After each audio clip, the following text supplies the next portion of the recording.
Hello दोस्तों, स्वागत है एक बार फिर से आपका मेरे चैनल पे।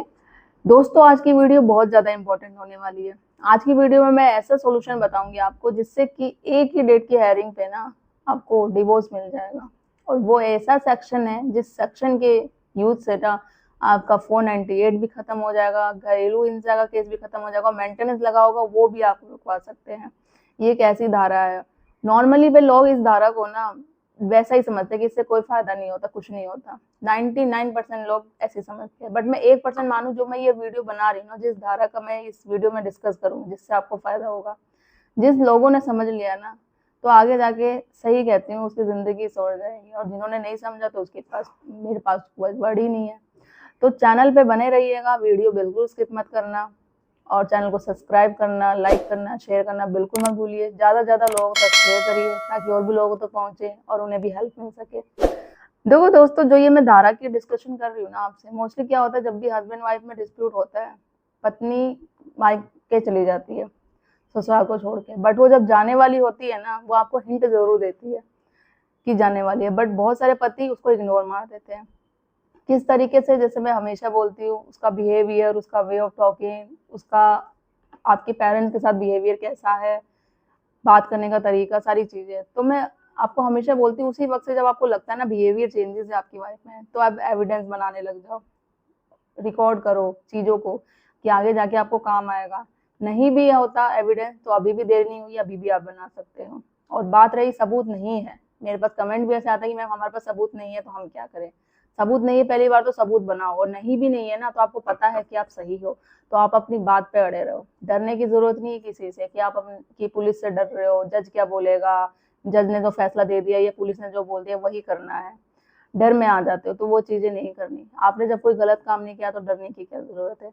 अब मैं जो ऐसा सोल्यूशन जो आपको बता रही हूँ, जो धारा है जिसकी बात कर रही हूँ, जिसपे आपको एक ही हेयरिंग पे डिवोर्स भी मिल सकता है और सारे केसेस भी खत्म हो सकते हैं, उसका नाम है सेक्शन 9। अब आप में से लोग बोलेंगे मैम सेक्शन 9 से तो कोई फायदा नहीं होता, कुछ नहीं होता, 2-3 साल तक केस चलते रहते हैं, बट आपको सही से उसको इस्तेमाल करना नहीं आता, सही से केस में लड़ना नहीं आता। अगर सही से तरीके से आप में केस में लड़ो ना, सेक्शन 9 का यूज करो, तो मेंटेनेंस भी रुकेगा, 498 डीवी के केस भी बंद होंगे और आपको डिवोर्स भी मिलेगा। और इसमें आपको पत्नी को कोर्ट भी बुलाने की जरूरत नहीं पड़ेगी, और ना ही कोर्ट बुलाएगी आपकी पत्नी को, बिना बुलाए ही आपको डिवोर्स मिल जाएगा। वो कैसे होगा मैं आपको समझाती हूँ। जब भी आपके बीच डिस्प्यूट होता है, सारी चीजें होती है, तो हस्बैंड क्या करता है कि पहली बात तो डिवोर्स के केस फाइल नहीं करता। वो डरता है, क्यों? क्योंकि मैं डिवोर्स केस फाइल करूंगा, जो पत्नी ने एलिगेशन लगाई है, पहली बात कि वो प्रूव हो जाएगा कि सच में तो मैंने किया नहीं है उसके साथ क्रूरल्टी, सच में तो अत्याचार नहीं किया है, तो कोर्ट में साबित हो जाएगा। एक इस डर से पति है जो डिवोर्स की फाइल नहीं करता। दूसरा कि भाई मैं करूंगा तो मुझे एलिमनी देनी पड़ेगी, एक अच्छी खासी रकम देनी पड़ेगी, तो वो मैं क्यों दूं जब मैंने किया नहीं है। तो इस वजह से डिवोर्स की पिटिशन फाइल नहीं की जाती। तो ये गलत हमेशा आपकी सोच है। मैं यही बोलती हूँ, ये से आप मत डरिए। जब आपको पता है आप सही हो, आप अपना आगे की जिंदगी शादी नहीं कंटिन्यू करना चाहते, बहुत हो गया, तो डिवोर्स पिटिशन फाइल कर सकते हो। इसमें कोई ये नहीं कि भाई कोर्ट गलत समझेगी, वो समझेगी। दूसरी बात हमेशा यही मैं बोलती हूँ, पहले पूरा प्रयास कर लो वाइफ को घर लाने का, पूरी कोशिश कर लो, एड़ी चोटी जो जोर बोल जाते हैं वो लगा लो, कि एंड तक आपको ये ना लगे कहीं फ्यूचर में जाके कि मैंने कोशिश नहीं करी। क्यों? कोशिश हमेशा करनी चाहिए रिश्ते को बचाने की। ये नहीं कि डायरेक्ट आप तोड़ ही दो, डिवोर्स तलाक ही ले लो, ऐसा नहीं है। जब ना लगे तो आपको क्या करना है, सेक्शन 9 का केस करना है। ये एक ऐसा बहुत बड़ा सोल्यूशन है ना कि जल्दी, एक ये नीम होती है, आधार होती है, जिससे आपका केस जल्दी भी खत्म होगा और डिवोर्स भी अगर आप चाहते हैं तो मिलेगा। इसके साथ ना आपको क्या करना है, एक हाई कोर्ट में एक एप्लीकेशन लगा के देनी है। एप्लीकेशन कौन सी? सेक्शन 21B की। इसमें क्या होता है कि हाई कोर्ट में ये एप्लीकेशन जाती है तो आपका जो भी केस चल रहा है ना, सबने सेक्शन 9 का किया है, तो उसमें ये होगा कि एक टाइम बाउंड दिया जाएगा आपको कि जल्दी से जल्दी इस केस को खत्म कर दिया जाए। अब जब हाई कोर्ट में केस जा रहा है ना, तो ऐसा नहीं है, वो लोग क्या करते हैं कि जज के दबाव में आ जाते हैं, पुलिस के दबाव में, कि कुछ बोलते नहीं है डर के मारे। थोड़ा सा विरोध करो आप, भले जज भी हो, पुलिस भी हो, कोई भी हो, थोड़ा सा, मतलब थोड़ा सा करना है। ये नहीं कि आप पूरा ही लड़ने उड़ने लग जाओ, क्योंकि जब तक आप बोलोगे नहीं, थोड़ा विरोध नहीं करोगे तो काम बनेगा नहीं। तो इसमें क्या होगा, जब आप एप्लीकेशन देंगे, 21B की यही होती है कि एक टाइम बाउंडेशन होता है, 6 मंथ के अंदर अंदर आपका केस का जो फैसला है वो आ जाता है। तो आप ज्यादा थोड़ा प्रेशर करोगे तो हो सकता है 2-3 मंथ्स में आ जाए। जब आ जाएगा तो उसके बाद आपका काम बन जाएगा। और एक मोस्ट इम्पोर्टेंट थिंग, जब सेक्शन 9 का केस करते हैं ना, बहुत सारे पति डर जाते हैं कि अब हमें सबूत देना पड़ेगा। तो सबूत आपको नहीं देना है, प्रेशर आपको अपने ऊपर नहीं लेना है, सबूत पत्नी को देना पड़ेगा, क्योंकि आपने सेक्शन 9 का केस किया पत्नी को वापस लाने के लिए। कोर्ट में भी यही इंटेंशन जाएगी कि भाई पति बुलाना चाह रहा है, सेक्शन 9 का केस किया, कोर्ट ने टाइम भी दिया, नोटिस भी भेजा कि पत्नी को आपको जाके रहना है, उसके बावजूद पत्नी नहीं आई। उसने एक तो कोर्ट ऑफ कंटेम्प्ट किया, कोर्ट की बात नहीं मानी, और ये भी इंटेंशन जग गई कि पति तो चाहता है, पत्नी नहीं आना चाहती है सेक्शन 9 के केस के बावजूद भी, और वो हमेशा कोर्ट में यही बोल रहा है कि मैं रखना चाहता हूँ। जब ये सारी चीजें होगी, ये क्या होगा कि 1 साल के जब आपको डिग्री मिल जाएगी 1 साल में, जब ये सही तरीके से केस जिस हिसाब से मैं बोल रही हूँ उस हिसाब से आप लड़ोगे।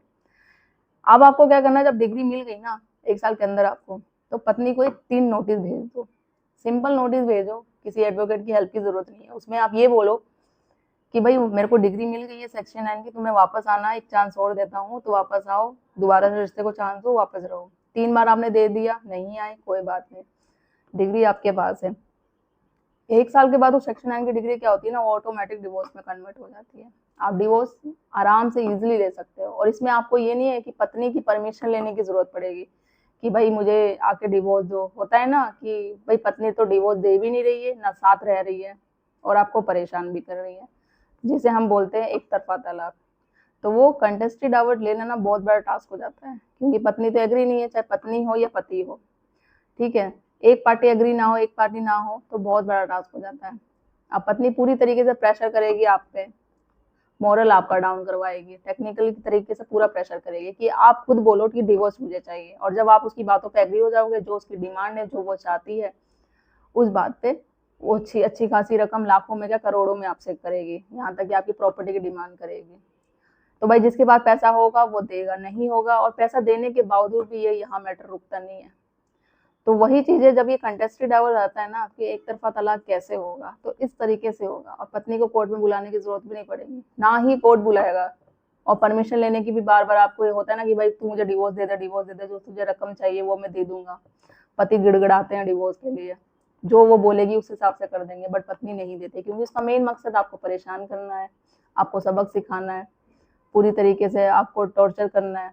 तो अब ऐसा करने की जरूरत नहीं है। जब हो जाएगा एक तरफा तलाक, आपको बहुत आसानी से मिल जाएगा, बट शर्त क्या है, आप ये सब चीजें करने में थोड़ा टाइम लगेगा, चीजें लगेगी, मेहनत भी लगेगी, बस आपको हार नहीं माननी, और सही तरीके से आप इस धारा का यूज करेंगे ना तो होगा ही होगा, केस भी सारे खत्म होंगे, मेंटेनेंस देने की जरूरत नहीं पड़ेगी, पत्नी खुद आपके पास आके रोएगी, वो 0 अमाउंट पर सेटलमेंट करेगी। जो एक तरफा तलाक है ना, आप कोर्ट उसको बुलाएगी भी नहीं ना, आपको उसको बुलाने की जरूरत है, वो खुद ही ऑटोमेटिक हो जाएगा आपका सेक्शन 9 डिग्री मिलने के बाद। तो ये चीजें तरीके हैं, ये बहुत बेस्ट सोल्यूशन है, आप करके देखिए, अच्छे तरीके से करके देखिए, तो बिल्कुल आपको हेल्प मिलेगी। अब ये वीडियो देखने के बाद कितने लोग इस केस में, अपने केस में इम्प्लीमेंट करते हैं, वो जरूर मुझे कमेंट में बताइएगा। मेरा मेन मकसद ये नहीं कि आप वीडियो देखो और फिर साइड में बैठ जाओ आराम से, कुछ लोगों को डिस्कस करो बस खत्म कर दो, अपने केस में इम्प्लीमेंट कितनी करते हो आप वो जरूर बताइएगा, क्योंकि जब आप अपने केस में इम्प्लीमेंट करेंगे मेरी बातों को, मैं जो चीजें बताती हूँ बिल्कुल लीगल तरीका और प्रैक्टिकल चीजें होती है, तो फिर ही अच्छा सही लगेगा। तो ज्यादा से ज्यादा लोगों तक शेयर करिए, अपनी फैमिली में, जो भी आपके रिलेटिव हो, फ्रेंड सर्कल में, जो अभी सेम सिचुएशन से गुजर रहे हो कि कंटेस्टेड डाइवोर्स, एक तरफा तलाक कैसे ले गए, वो भी एक हियरिंग में, तो ये सोल्यूशन जो मैंने बताया है इस तरीके से करके देखो, आई एम 100% श्योर आपको सक्सेसफुल जरूर मिलेगी। तो चैनल को सब्सक्राइब करना बिल्कुल मत भूलिए। जल्दी मिलती हूँ मैं ऐसे ही इन्फॉर्मेटिव वीडियो का, तब तक के लिए थैंक यू।